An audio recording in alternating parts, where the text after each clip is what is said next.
Виктор Хант жил по расписанию, где каждая минута стоила денег. Совещания, перелеты, сделки, жизнь текла в ритме цифр и контрактов.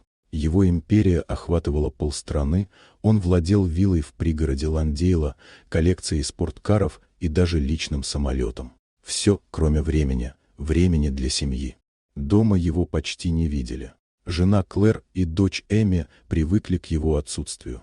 Дом стал холодной витриной успеха, идеальной, но безжизненной. Однажды вечером ужин с партнерами отменился, и Виктор неожиданно решил вернуться домой засветло. Он подъехал к воротам виллы, и его охватила странная тревога. Внутри царила тишина, но какая-то иная, наполненная скрытым дыханием жизни. Он снял пальто, сделал несколько шагов и услышал смех. Настоящий, звонкий, детский. Этот звук прозвучал так непривычно, что он замер. За дверью гостиной стоял гул голосов, стук посуды, приглушенные разговоры. Виктор толкнул дверь и оцепенел. В просторной, идеально чистой комнате, где раньше слышно было лишь эхо его шагов, сейчас сидели люди. Простые, уставшие, с добрыми лицами. Женщины разливали суп, дети бегали по ковру, мужчины делились хлебом.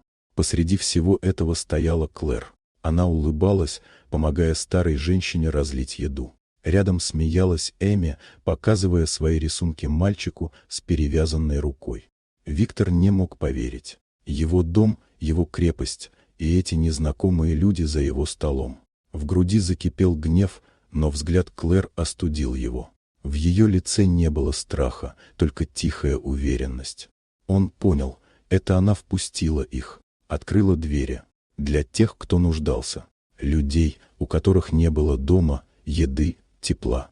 К нему подошел мальчик и протянул кусок хлеба. Просто без страха, с детской искренностью. Виктор хотел отмахнуться, но не смог. Этот жест пробил броню его гордости.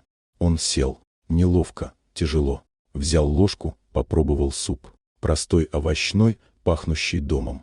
Вкус был знаком, из далекого детства, когда счастье не измерялось деньгами.